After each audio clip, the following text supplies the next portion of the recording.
Hello, मेरा नाम doctor Gaurav Rathore है और मैं नीमच जिले से हूँ और मैं लगभग 4 साल से यहाँ प्रैक्टिस कर रहा हूँ। इससे पहले मैं भोपाल में था, भोपाल में मैं प्रैक्टिस करता था। मेरा खुद का क्लिनिक है, नीगो लाइफलाइन होम्योपैथी चिकित्सा पद्धति में अपनी सेवाएं देता हूँ और लाइलाज बीमारियों में एक्सपर्ट हूँ।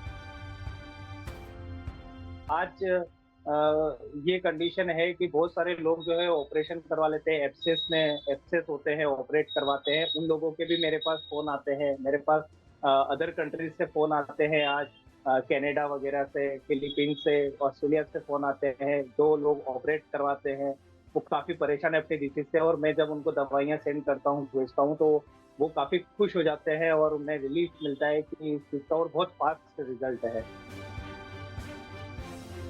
एजुकेशन और एक्सपीरियंस, मैं ये मानता हूँ कि एक्सपीरियंस ज्यादा इम्पोर्टेंट है। जब आप एक्सपीरियंस लेते हो तो आप एजुकेटेड होते हो। जब आप एक्सपीरियंस लोगे ही नहीं तो आप एजुकेटेड होगे कैसे? अगर आपको बोल के एजुकेटेड कर दिया जाता है तो मैं नहीं मानता कि उसको शिक्षा कहेंगे। शिक्षा वो कहेंगे जब हम जब फाइट करते हैं, एक्सपीरियंस लेते हैं और हमको जब लाते पड़ती है, हमको जब स्ट्रगल करना पड़ता है और जो चीज सीखने को मिलती है, वो सबसे बड़ा एजुकेशन होती है। तो एक्सपीरियंस को मैं सबसे पहली प्रायोरिटी देता हूँ कि एक्सपीरियंस होना बहुत जरूरी है। मेरी कहानी, कहानियों की इस मुहिम में आइए अब विस्तार से जानते हैं इनके कार्य एवं प्रेरक अनुभवों के बारे में। हेलो, मेरा नाम डॉक्टर गौरव राठौर है और मैं नीमच जिले से हूँ। नीमच जिले में मेरी प्रैक्टिस है और मैं लगभग 4 साल से यहाँ प्रैक्टिस कर रहा हूँ। इससे पहले मैं भोपाल में था, भोपाल में मैं प्रैक्टिस करता था। मेरा खुद का क्लिनिक है, नीगो लाइफलाइन होम्योपैथी चिकित्सा पद्धति में अपनी सेवाएं देता हूँ और लाइलाज बीमारियों में एक्सपर्ट हूँ। देखिए, मैं डॉक्टर कैसे बना, इसके लिए एक बहुत बड़ी जर्नी मेरी रही है। मेरे लिए डॉक्टर बनना बहुत आसान नहीं था कि यहाँ से पास आउट हुए और डॉक्टर बनने चले गए। ये जर्नी बहुत ही टफ रही है और बहुत स्ट्रगल किया है डॉक्टर बनने के लिए। और डॉक्टर में भी होम्योपैथिक डॉक्टर बनने के लिए जो मैंने फाइट किया, जनरली ये होता है कि लोग एमबीबीएस में सिलेक्शन नहीं हो पाता है तो वो होम्योपैथी चूज करते हैं। बट मेरे लिए होम्योपैथी बहुत इम्पोर्टेंट था करना, क्योंकि एक यही प्रोफेशन था जो हर एक डिसीज को ट्रीट कर सकता है। मुझे बचपन में माइग्रेन था।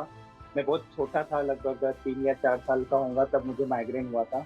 और लगभग फर्स्ट ईयर तक जो है मैंने माइग्रेन की मेडिसिन खाई है। और मैं अपने डॉक्टर्स वगैरह से भी पूछता था तो वो मुझसे बताते थे कि इसका कोई ट्रीटमेंट नहीं है माइग्रेन के लिए, बस पेन किलर खाते रहो, ये चलता रहेगा। और एक डॉक्टर ने तो मुझे ये कह दिया था कि आप बहुत जल्दी मरने वाले हो। तो मैं शौक था कि अगर इस दुनिया में बीमारी के इलाज क्यों नहीं है। तो ऐसी बहुत सारी बीमारियां थी, जैसे आज डायबिटीज ले लीजिए, अपना बीपी ले लीजिए। तो ऐसी बहुत सारी बीमारियां जिनका इलाज ही नहीं है। बहुत सारी ऐसी चीजें हैं, जैसे फीमेल्स में एब्सेस हो गया और ओवेरियन कैंसर हो गया, सिस्ट हो गई, फाइब्रोइड हो गया, इनका कोई ट्रीटमेंट नहीं है। जनरली ये होता है कि वहाँ ऑपरेशन कर दिया जाता है, लेकिन ट्रीटमेंट तो ये मुझे समझ में नहीं आता था कि ट्रीटमेंट क्यों नहीं है। तो जब मुझे ये ट्रीटमेंट होम्योपैथी में मिला और मैं शॉक्ड हो गया, मेरा जब ट्रीटमेंट इसमें हुआ और बहुत फास्ट रिजल्ट मिला, तो मुझे समझ में आ गया था कि मुझे यही करना है।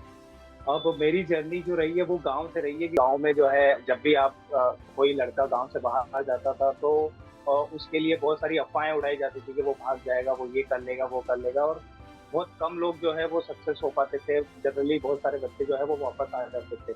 मुझे इतना समझ में आ गया था कि जब मैं सिक्स पास हुआ और फिर उसके बाद जब मेरी 10th निकली, फिर मैंने फाइट किया कि किसी तरीके से मैं बाहर निकलूं। मुझे इस इन्वायरमेंट से बाहर निकलना है, बट नहीं हो पाता था। पर मैंने ये चीज ठान ली थी कि मुझे सीखना है। अब मैं अगर बाहर भी गया तो मैं अपने आप को कैसे फाइट करूंगा, कैसे जस्टिफाई करूंगा और कैसे स्ट्रगल करूंगा। तो उसके लिए मेरे को बेस तैयार करना था। तो बेस तैयार करने के लिए मैंने बहुत सारी मेहनत करी। कुछ इंग्लिश स्पीकिंग क्लासेस वगैरह होती थी, तो वहाँ पर मैं रिसेप्शनिस्ट के लिए जॉब वगैरह करी। और वहाँ से कुछ पैसे कमाए, उसके लिए मैंने अपने लिए कपड़े खरीदे, क्योंकि मेरे पास कपड़े नहीं होते थे पहनने के लिए प्रॉपर। बहुत सारी जगह जो है जॉब करना स्टार्ट करी, और बचपन में मैंने पैसा कमाना स्टार्ट करा। और मैंने टाट पट्टी बिछा के मेले में पेप्सी बेची, गांव गांव जाकर मैंने साड़ियाँ चूड़ियाँ बेची। कॉन्फिडेंस डेवलप किया कि मैं, ताकि जब भी मैं को यहाँ से निकलना हो, मैंने डिसाइड कर लिया था 10th क्लास में कि मैं को यहाँ से जाना है, मेरे को कुछ करना है लाइफ में। तो फिर जब मैं 11th था, मेरा मैथ्स में था, लेकिन फिर मैंने 12th में आके अपना सब्जेक्ट चेंज किया। मेरे को डिसाइड कर लिया था कि मेरे को अब डॉक्टर बनना है। तो 12th में मैंने बायोलॉजी ले लिया था। तो फिर जैसे ही मेरी 12th की प्रैक्टिकल एग्जाम थी, मेरे पापा टीचर ही हैं, तो वो एग्जाम लेते थे और मैंने उनको पेपर पकड़ाया, और फिर मैं घर आया दौड़ते दौड़ते। और फिर मैं फटाफट रेडी हुआ। मम्मी पूछने लगी कहाँ जा रहा है, कहाँ जा रहा है। मैंने कहा मेरे को नहीं पता मैं कहाँ जा रहा हूँ, क्योंकि मैंने ये डिसाइड कर लिया था कि आज ये 12th का एग्जाम हो गया है। अगर आज मैं इस गांव से निकल गया तो निकल गया, और अगर आज मैं इस गांव में एक दिन भी रात बिता लेता हूँ, तो यानी कि मेरा फ्यूचर कुछ नहीं होना है, मैं यहीं का यहीं रह जाऊंगा। क्योंकि मेरे पेरेंट्स नई चीज़ों से बहुत डरते थे, फाइट करने से बहुत डरते थे। तो नई चीज़ें उनको एक्सेप्ट नहीं होती थी, तो वो हमेशा रोकते थे। हो सकता है उनका जो गांव का बैकग्राउंड रहा है वो यही रहा हो, उनमें उनकी गलती नहीं है। तो फिर मैं वहां से निकला। तो मुझे ये भी नहीं पता था कि ट्रेन में टिकट कैसे लेते हैं, और कैसे मैं जाऊंगा और कहाँ जाऊंगा। मुझे ये भी नहीं पता था कि मेरी जर्नी कहाँ जाने वाली है। बस ये था कि जो ट्रेन आ जाए ना उसमें बैठ जाओ। तो मैंने वहां से पूछा कि बोले रतलाम की ट्रेन आ रही है, तो मैं नीमच से रतलाम की टिकट लेके और बैठ गया। ट्रेन में एक बंदा मिला जो इंदौर जा रहा था, तो बोले कि यहाँ रतलाम से ट्रेन चेंज करना पड़ती है, और छोटी रेल लाइन चलती थी उस समय। तो उस में इंदौर पहुंच गए। अब इंदौर पहुंच गए, करना क्या है क्या नहीं। तो फिर मेरे एक गांव का बंदा था वहां पर, तो उसको मैंने फोन लगाया। उसने मेरी हेल्प करी, और उसने एक रात के लिए मुझे स्टे दे दिया। तो वहां मैं रहा। फिर सुबह उठा तो मैं पैदल पैदल इंदौर घूमने लग गया कि मुझे ये शहर देखना है, जानना है, और अपने अंदर की खूबियों को पहचानना है कि मैं क्या कर सकता हूँ। तो यहीं से मेरी फिर एक स्ट्रगल स्टार्ट हुआ। फिर वहां पर मैंने मेडिकल कोचिंग इंस्टीट्यूट वगैरह ज्वाइन किया। पिताजी को बता दिया कि पापा मैं ये कर रहा हूँ, और अब मुझे यही करना है वैसे। फिर वहां से मुझे समझ में आया कि यार पढ़ना कितना, और मतलब हम जब गांव में पढ़ते हैं तो उसकी पढ़ाई में, और जब शहर में जाते हैं तो उसकी पढ़ाई में, और जो हमें कंपटीशन झेलना पड़ता है उसमें बहुत फर्क होता है। गांव का कंपटीशन और एक शहर का कंपटीशन बहुत बहुत टफ होता है। इन दोनों में बहुत अंतर होता है। तो ये चीजें मेरे को समझ में आई। फिर मैं कोटा गया मेडिकल की तैयारी करने के लिए। तब AIPMT चलती थी, तो उसकी तैयारी करने के लिए गया। फिर तब मेरा माइग्रेन भी था उस समय। फिर माइग्रेन जब आता था तो मैं बहुत परेशान हो जाता था। मतलब माइग्रेन मेरा ऐसा कि मैं अपनी आईज भी ओपन नहीं कर सकता था। वो सुबह से लेकर रात तक रहता था। उस समय जो नाइट होती थी वही बेस्ट थी। बाकी दिन में तो मुझे मेरी आंखें बंद कर, नहीं तो आंख से आंसू वगैरह गिरते थे, बहुत हेडेक होता था। तो फिर मैंने अपने डॉक्टर्स वगैरह को दिखाया करा, तो फिर एक डॉक्टर ने बोल दिया कि आप बहुत जल्दी मरने वाले हो। तो मुझे बहुत डर लगने लग गया। एक जगह मुझे होम्योपैथिक ट्रीटमेंट मिला। इधर मेरा सिलेक्शन भी होने आ गया MBBS में। तो मैंने एक प्रोफेसर से पूछा कि सर माइग्रेन का ट्रीटमेंट है या नहीं एलोपैथी में। तो उन्होंने बोला कि है ना, ये वाली मेडिसिन है। तो मैंने कहा ये तो मैं बचपन से खा रहा हूँ, ट्रीटमेंट की बात करो, मैं इलाज होगा कि नहीं होगा, ये खत्म होगा कि नहीं होगा। तो बोले खत्म तो नहीं होगा, इसको बस ये गोली खाओ और चलता रहेगा ये। तो मैं शॉक हो गया। मैंने कहा तो फिर थायराइड का ट्रीटमेंट? बोले नहीं है। बोले BP का ट्रीटमेंट? नहीं है। बोले डायबिटीज का ट्रीटमेंट? नहीं है। तो मैं शॉक हो गया। तो फिर हम डॉक्टर बन क्यों रहे हैं जब हम इलाज ही नहीं दे रहे हैं? हम एक प्रोडक्ट खिलाए जा रहे हैं बस। तो ये तो प्रोडक्ट बेस हो गया। तो डॉक्टर का काम हो गया सेल्समैन का, कि वो बस दवाइयाँ लिखे और खिलाए। तो सेल्समैन और डॉक्टर में तो फर्क होता है। तो मुझे समझ में आ गया कि नहीं, मुझे तो डॉक्टर बनना है, मुझे सेल्समैन नहीं बनना है, मुझे प्रोडक्ट नहीं बेचना। ये चीजें मुझे समझ में आ गई। तो मुझे समझ में आ गया कि मुझे इलाज ढूंढना है। अब इलाज तो, अगर इस धरती पर बीमारी है तो इलाज तो जरूर होगा। तो फिर कहीं से मैंने मैगजीन्स वगैरह पढ़ी, वहाँ पर होम्योपैथी वाले भोपाल गया, वहाँ पर मैंने होम्योपैथिक ट्रीटमेंट लिया, और मेरा माइग्रेन 15 दिन में ठीक हो गया। तो जैसे ही मैं होम्योपैथी की मेडिसिन लेता था तो मेरे सर से एकदम रिलैक्स फील करता था। तो मेरे लिए वो एक यूँ समझ लो संजीवनी थी जो मुझे जिसने मुझे बताया। तो मुझे समझ में आ गया, उन्होंने मेरी पूरी काउंसलिंग करी तो मुझे समझ में आ गया कि मुझे यही करना है। तो पाउथ की एग्ज़ाम दी और पाउथ की एग्ज़ाम के बाद जो है मेरा सिलेक्शन हुआ होम्योपैथी में, और मैंने होम्योपैथी में प्रैक्टिस करना स्टार्ट करी और मेरा एम ये बन गया था कि मुझे अब जो है बहुत अच्छा होम्योपैथिक डॉक्टर बनना है। जनरली मैं अपने क्लासमेट्स वगैरह को देखता था तो वो सिर्फ होम्योपैथी इसलिए करने आते थे कि उनको एलोपैथी में प्रैक्टिस करना है, साथ-साथ में होम्योपैथी की डिग्री मिल जाएगी। लेकिन मेरा ये था कि मुझे होम्योपैथी करना है, चाहे इसमें पैसा कम मिले लेकिन होम्योपैथी में करना है। मुझे लाइलाज बीमारियाँ, जो लोग मेरे जैसे बीपी से परेशान होंगे, जो लोग मेरे जैसे माइग्रेन से परेशान होंगे, उन लोगों को मुझे रिलीफ देना है। तो आज ये कंडीशन है कि बहुत सारे लोग जो है ऑपरेशन करवा लेते हैं, एब्सेस होते हैं, ऑपरेट करवाते हैं। उन लोगों के भी मेरे पास फ़ोन आते हैं, मेरे पास अदर कंट्रीज़ से फ़ोन आते हैं आज, कनाडा वगैरह से, फिलीपींस से, ऑस्ट्रेलिया से फ़ोन आते हैं, जो लोग ऑपरेट करवाते हैं, वो काफ़ी परेशान है अपनी डिसीज़ से, और मैं जब उनको दवाइयाँ सेंड करता हूँ, भेजता हूँ, तो वो काफ़ी खुश हो जाते हैं और उन्हें रिलीफ़ मिलता है कि इस चीज़ का, और बहुत फ़ास्ट रिज़ल्ट है। जब मैं स्ट्रगल कर रहा था अपने कॉलेज लाइफ़ में, तब गाँव से खबरें आती थी कि तुम, वो तो लड़का तो भाग गया, ये हो गया, वो हो गया, उसने ऐसा कर दिया, वैसा कर दिया। मुझे खींचा जाता था और मुझे वापस बार-बार फ़ोन लगा के मेरे पेरेंट्स मुझे बोलते थे, "तू तो आजा, तेरे से नहीं होने वाला, तुझसे कुछ नहीं होगा ये।" जो बच्चे होते हैं, जो छोटे बच्चे होते हैं ना, बड़ा बच्चा जो होता है परिवार में, उसके ऊपर ज़िम्मेदारियाँ होती है, तो वो चलना सीख जाता है, स्ट्रगल करना सीख जाता है, माँ-बाप को भी टेंशन नहीं रहती है, माँ-बाप को ये होता है कि हाँ, ये कर लेगा। लेकिन जो छोटा बच्चा होता है ना, उसके प्रति बहुत ज़्यादा लाड-प्यार रहता है और उसके प्रति ये रहता है कि अरे! ये कैसे करेगा, ये कैसे करेगा?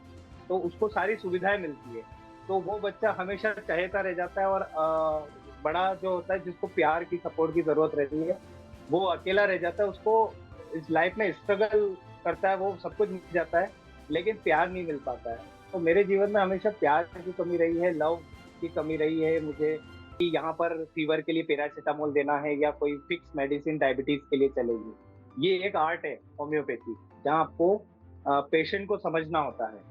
तो उसी के अकॉर्डिंग उसकी सेंसिटिविटी, ससेप्टिबिलिटी, उसके मेंटल कंडीशन के अकॉर्डिंग डोजेज़ तैयार होते हैं। तो ये चीज़ें मेरे को, जो मेरा आर्ट था, आर्ट से जो लगाव था, थिएटर वगैरह, इस थिएटर ने मुझे, मेरी जो प्रोफ़ेशन है अपना अपना होम्योपैथी का, उसमें मेरे 4 चाँद लगा दिए कि यहाँ पर मुझे लोगों को पहचानने में, लोगों के मेंटल कंडीशन रूब्रिक्स लेने में मेरे को बड़ी हेल्प होती थी। तो मैं बहुत अच्छे से मेडिसिन्स बना सकता था अपने पेशेंट के लिए और निकाल सकता था। तो मेरे कैंसर के पेशेंट भी है जो मैंने ट्रीट किए हैं होम्योपैथी से। तो मेरे लिए एक बहुत बड़ी चीज़ थी ये। तो इस तरीके से मेरा ये डॉक्टर बनने की जो है जर्नी रही है। देखिए, मेरे लिए जो रोल मॉडल है वो हमारे यूट्यूब के संदीप माहेश्वरी हैं, तो उनके वीडियोज़ मैं देखता था, और उनके वीडियो देख-देख कर ही मैं इंस्पायर होता था कि मुझे लाइफ़ में कुछ करना है। मैंने वहाँ से मुझे सीडी भी आई थी, एक बार मैंने उनको मेल वगैरह भी किया था, तो मुझे सीडी भेजी थी। वो लाइफ़ चेंजिंग सेमिनार्स में देखकर बहुत इंस्पायर हुआ था, और मैंने इसके अलावा जो रोल मॉडल रही है मेरे ज़िंदगी की सबसे ज़्यादा, जिन्होंने मुझे सपोर्ट दिया, वो है किताबें, स्टोरीज़, कुछ मैगज़ीन्स, वो मेरी पढ़ने की आदत थी। तो उन्होंने मुझे, इन किताबों ने मेरे जो बचपन में ही, मतलब मेरे दिमाग में ये सब चीज़ें बिठा दी थी, मोटिवेशन, सारी चीज़ें मेरे अंदर डेवलप हो गई थी कि मुझे लाइफ़ में कुछ करना है।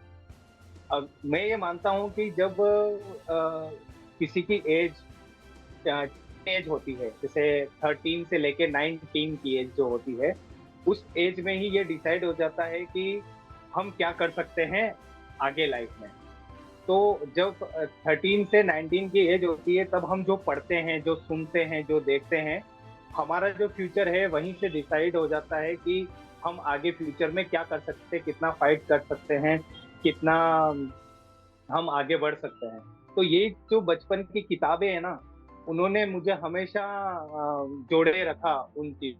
ऐसी हालत होती थी कि जब मैं भोपाल में स्ट्रगल करता था, तो मेरे पास ऑटो में जाने के भी पैसे नहीं होते थे, मैं बस पैदल चलता था, और एक टाइम खाना खाता था और एक टाइम का पैसा बचाता था, क्योंकि बहुत लिमिटेड मेरे को घर से पैसा मिलता था, और उसी में मेरे को ये था कि मुझे उसको चलाना है कैसे भी करके।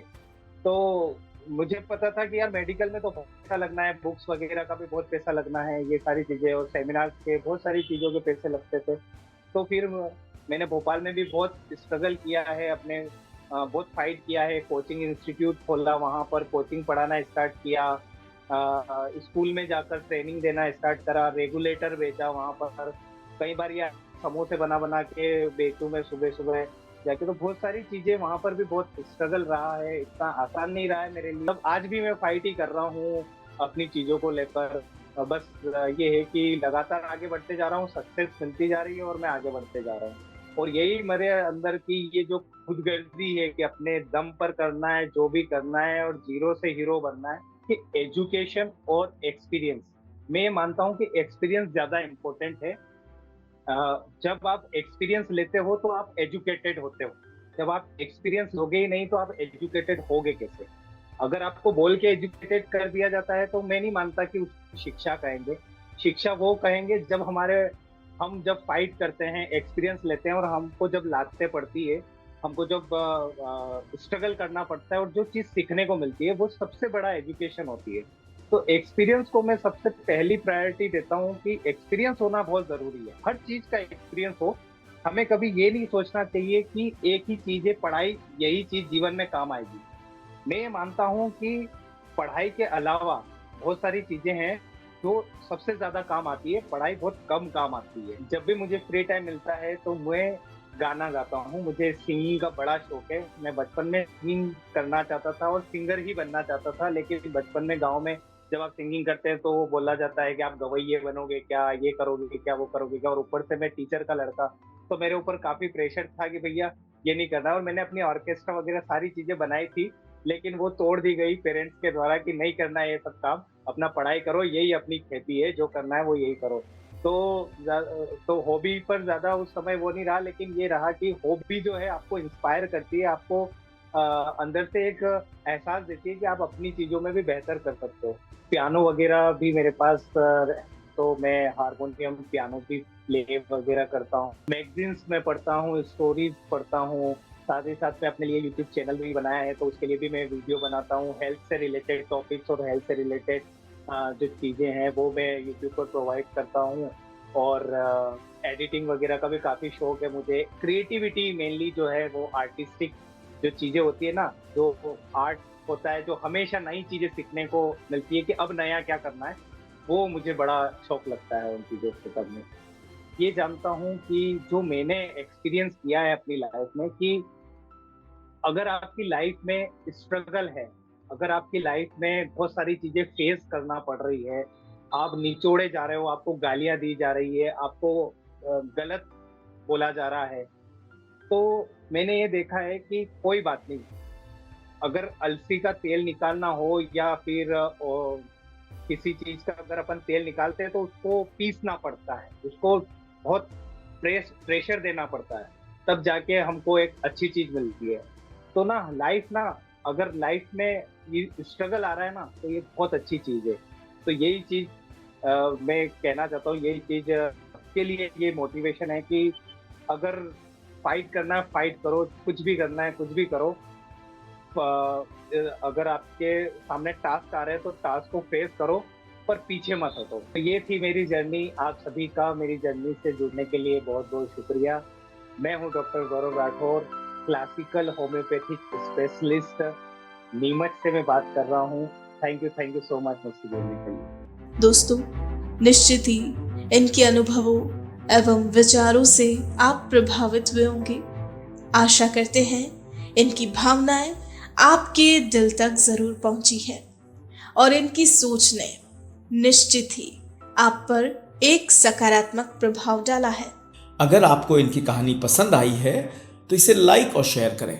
आप भी बन जाइए भारत की प्रोफेशनल कम्युनिटी की आवाज और सुनाओ अपनी कहानी, बनाओ अपनी पहचान की इस मुहिम से जुड़कर अपने जीवन के अनुभवों, कार्य क्षेत्रों और अपने उत्पादों एवं सेवाओं के पीछे की वास्तविकता से देशवासियों को प्रेरित करें और अपने जीवन के अनुभवों से अपनी एक नई पहचान बनाएं। Tell your story, inspire and build your brand with the power of video. जय हिंद, जय भारत।